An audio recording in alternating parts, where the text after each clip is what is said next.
Yo, JD here, Limitless, and we are back on F1 2019 as always.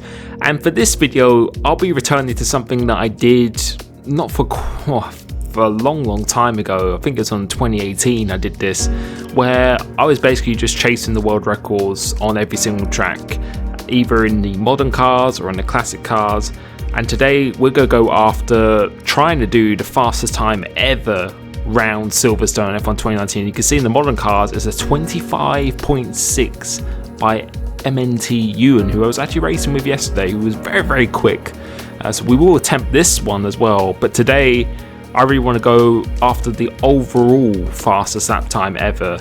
And in order to do that, you're going to have to actually move over to classic cars, because the Ferrari F2004 is an absolute beast of a car, and I love driving that on my attempts on 2018 that I did a live com events, which this isn't a live com, but I think I will be doing some live comms of this in future. So let me know what track you want me to do in the future as well, in either the modern or the classic cars. And you can see the classic #1 time, it's a 25.5, so only slightly quicker. He's using assist though, so it's Tyrrell Button really 25.5 as well, with no assist, who's I know is an absolute beast in classic cars. He was in the last game as well. So we're just going to jump on board and just see the struggles of me driving this car, because this is the first time I've ever driven this car, and this is straight out the box with no setup, and great start, getting invalidation before we've even started the lap. And as you can see, I was changing my front brake bias there because I just haven't changed anything whatsoever. And whenever I go into a time trial trying to attempt a really good time, I don't put on a setup straight away. I kind of just get used to the car. As you can see, there's a lot to get used to here. But yeah, I just put on a default setup, just go out and just get a good feeling of it, because I know with the setup the car's going to be feeling much better. But just get a little bit acclimatized to the track a little bit more. And in this car, the characteristics of this car is that it's very quick in a straight line, on a decent-ish acceleration as well.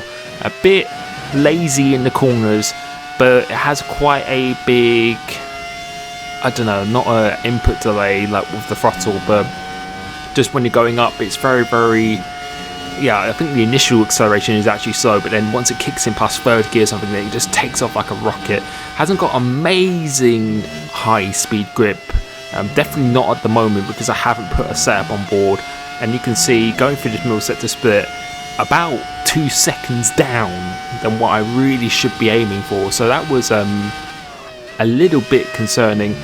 And also with the update on this game, or the last patch, I think they made the track limits a lot stricter, because coming off that end of the straight, and you can see going through here now, it's very strict, where it definitely didn't do that before. I'm coming across the line, it's a 28.2, and we have to be hitting a sub 25.5 here.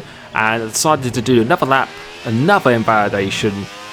So again, just showing just the struggles of this, but hopefully this video will show you what typically my kind of time trial looks like when I go on while trying to attempt a track. Initially, a little bit of a struggle, but you'll hopefully be able to see the progress I quickly make through here. So now it is time to actually put on a setup itself. So I'm going to put on Tyrrell Button setup, since he is using no assists, and let's see how different it is. So he's using 2.5 wings, relatively low diff, and we just skipped through that very quickly. 11 ballast, as you can see, 11 weight distribution, which is a blast in the past, going back to the last game, which I think some people actually are starting to miss that as well. So we've put on the setup here. Let's see how much faster we go straight away, because we haven't even done a valid lap as of yet. So let's see what it does. And see the delta, that is going against my invalidated lap, and you can see we're almost a 10th up going into turn 2 already, so much more straight line speed. But the car is very difficult to drive through these corners. The car's always, the rear end is just wanting to go away from me at all. And I started to quickly realise that going slower through the corner is actually better, much better to get a better exit, because if you really throw it in fast, the rear end just doesn't want to stick whatsoever. Going into here, going second gear just to get that extra rotation for the corner, because they're really fighting the car coming off this corner here. But you can see another invalid time, which again just showing the track limits. I'm 100% certain that track limits have just got way more strict here, and I think we're about 7 tenths up going through here. And I recommend, even if you invalidate a lap, to just continue anyway, even if it's a good one, something to really put yourself against. You really want a challenge to put yourself against. You can see 1 and a bit seconds up on our previous times, and that was just literally all down to the setup itself. Just a lot more grip in the high speed, going a little bit out wide here, but also very much faster in the straight line as well. Pretty difficult going for this corner. I think normally I'd go in 4th gear now, because you want to stay in a little bit higher gears in this car just to minimise the instability, not really the wheel spin, but just keeping the rear end in check. And again, we'll just go for another lap. Let's see if we can do a better turn this time. We can see holding in 4th gear a little bit longer, trying to avoid turning too much, because see the rear end is kind of wanting to go out all the time, but almost 2 tenths up now there. So it's all about making slow progress, although it may feel like you're not going to get anywhere near your objective, which for me in this case is trying to get the fastest time ever around Silverstone in F1 2019. I think it's probably would be the fastest time ever, period, as well. So let's see what we can do here. Trying to learn from your mistakes, and no invalidation so far. Almost going flat out through here, but going a tiny bit wide, and that has always been very strict. But we are about, I think, about 3 tenths up, and then skipping on to another lap itself now. Pretty much identical in how much we're up. Going through here and a little bit further out, and it's the very same thing again, and completing the invalidated lap. We did a 25.9, so in the 25s relatively quickly, so that's not too bad at all. And let's see what we can do going through this corner, carrying way too much speed this time. You can see how the rear end just wants to get away from me like that. I was really in between what kind of lines to take into that left hand. I either go out wide or go super tight, and I think it's really somewhere in the middle where you just don't want to be turning too much, because if you turn too much, the car just becomes incredibly unstable. And you can see 25.9, and going to make some slight adjustments to the setup now, because just because someone is running a world record setup or anything does not mean it's going to suit you at whatsoever. So what I'm doing here with the anti-roll bar, I'm actually making it much more stable whilst trying to get more rotation through the suspension itself. As for the brakes, I think I'm just going to lower that a little bit, because I was locking up a little bit too much, and keeping the 11 ballast, because on previous games you really wanted to run as much ballast as possible, because that will gain you leaps and bounds through the corners. So we're trying this different setup, and going through this, I tweaked the setup quite a few times, and at the end of all these videos, whenever I do achieve my objective or get as close as I can to objective, I will be showing my setup as well to help you guys. So hopefully this will be somewhat of a mastering hot lap series, whilst having a little bit of fun watching my progress. I'm actually trying to attempt these as well. And going back to suspension once again, the 4.3, as I said, that will give you more rotation. So now I'm just lowering the front anti-roll bar just to get a little bit more speed through the corners itself. And then what I do, if I change something on the set which gives me more cornering speed, I try and balance that out with something else that will give me more stability, which is exactly what I did there. I made the front wing a little bit lower, or the gap between the front wing and the rear wing bigger. So it should give me a little bit more stability, which you can see still struggling through there.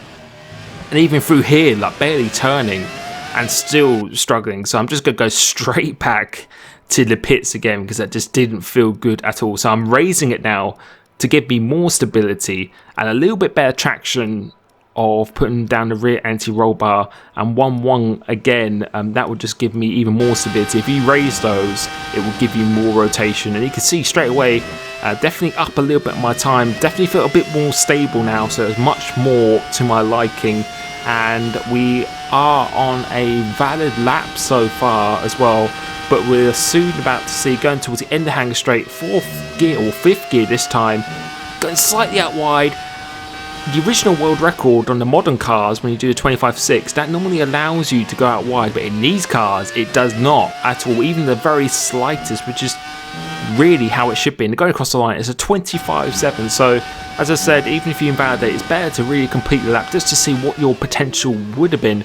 And going through this again, just carrying too much speed, you just have to hit a perfect sweet spot. It just feels like you're just it's extremely hard to get the sweet spot going through here, and I was really struggling to just even get past this point in the lap itself, which doesn't really help because then you kind of lose your feeling for the rest of the lap. If you make it past this point, you don't really feel confident for the rest of the lap because you haven't really driven it that much at all. But sometimes like this, when I actually did get past it, using fourth gear, just get a little bit extra bite, but going wide again, and the track limits are just very unforgiving. But as I said, that's exactly how it should be. Sixth gear, fifth gear, and now getting a warning through here as well, which, you know, sometimes shows that maybe you need to take a little bit of a break. But coming onto here now, I think this is going to be one of my valid laps, hopefully, that I did itself. So going through turn one, keeping the same setup as I showed before, and just being a little bit slower through here, and that definitely helps. You can see, not trying to turn that much, but getting on the power very quickly, and we've managed to make it through. So we're up on our 25.7 with a 25.5 to aim for, and just braking after the 100-meter board. Very similar braking points to what you do in the modern car. Try not to turn too much once again, and that was done pretty nicely, just over a tenth up on this time. So we're on course to potentially beat this world record, and just trying to get the fastest time ever as well. Almost going flat out through here again, just staying on the track limit. So it's a pretty nice lap so far. Let's try not to get an invalidation going through here, which we don't do that right-hander too well. Turning a bit too late into this one, so that was not optimal at all. But let's see what we can do going through this final sector here. So sixth gear, fifth gear, then back down to fourth gear, just trying to stay on the track, which we do this time. I'm actually going up on our delta, braking very hard, staying in fourth gear, then shifting to third for the right-hander. This should be the fastest lap we've done so far. Let's go across the line. It's a valid lap of a 25.6, and that felt good, but definitely some small mistakes in there. So that is very promising. I felt good knowing, proving to myself that I could actually complete a lap, and we're just going to try and go after it now. Going through into here again, just carrying too much speed, but still managing to go a little bit green. And second gear, it doesn't look that pretty or anything. It's a little bit ugly, but we're only about a tenth down on here, so this car is very strange to drive. You really have to just get on the power as early as possible, no matter what. Even if it feels like it's bogging down, you really need to. And sometimes here I just continue the lap even if I'm down in the first sector, but you can see we made up half a tenth going through those corners at all. And I knew through Magnus and Beckett's it wasn't particularly good going through here, so doing a much better old turn one. You can see, or actually losing a bit of time. I thought it was better, but going through this section I should be a bit better. So much better through the right, much better through the left, much better through this right as well. And you can see, look how much time we've gained as well. That's a purple middle sector, and we were well over a tenth down going into that first sector as well. So very good. Fourth gear, just try and keep it on track, just getting that muscle memory dialed in now, and braking very hard. This is one of these corners again where you don't want to be carrying too much speed, and you can see the launch we get off this corner. It's a 25.4, and as you can see, I'm happy with that, but I knew that there was definitely some more time in there. I knew, considering how much I was down on that first sector, that there was still plenty of time to go. So we're going to go back out on track once again, up on it on this lap so far. And you know, I was really hungry to try and beat it because I knew I could get a super good time. I think this is already the fastest time ever that's been done on Silverstone across all platforms whatsoever. And let's see, going through this middle sector split, so we're still up, just fractionally up on this time. And let's see what we do going into the sector 3, so fourth gear, and just going slightly out wide. It's just very cool. But again, just finishing the lap to see what we can do going off this last corner. You can see we're almost was 2 tenths up going to hit, and that's a 25.314. But now this is the one that finally came together, and we're going to stay on board with this for the entire time. So crossing the start finish line, getting a pretty good run onto the start finish straight, making sure you're threading through here pretty nicely because you can scroll off some speed, braking about just after the 100-meter board, trying to carry the perfect amount of speed. See, barely turning going into his first gear actually, in fact, to get that extra bite, and you can see well over a 10th up on this time now, so a perfect first sector going through it, just braking after the 100-meter board. As I said, very similar to the bottom cars, trying to take a nice tight line and then cut back. Don't need to kiss that last part of the apex, but making sure you accelerate in a straight line. And we lost a little bit of time through there, but we are still up on this 25.4, and now going for the old turn 1, almost going flat out for there. Probably could if you got the line perfect. And you can see over 10th up, going for Magnus Becker's completely flat out for the right, then just a little downshift for the left, trying to hook this pretty nicely, but almost losing the car there. So that was not perfect coming off this corner, but again, very close to being almost a 10th up going through here. I knew for this last sector to be making up some times and really throwing it in at the end of the sand straight. That was a pretty perfect first corner, or that corner anyway. And going to here, 4th gear, keeping it in 4th gear, and still electing to keep it in 4th gear here. Almost 2 tenths up, actually losing a little bit of time. Crossing the line, it's a 25.300, almost a 2. And that was the fastest lap that I've done, and that was the fastest lap that's ever been done round Silverstone as well. And I will be showing you myself, so you can see a sector is a 0.9, a 0.9 middle sector, and then a 0.4 last. That is very quick. I still think there is some time in there. I think on a perfect lap, probably a 0.1 or something like that. I say 0.1, maybe even a 0 if I got it really good. But that was a very nice time.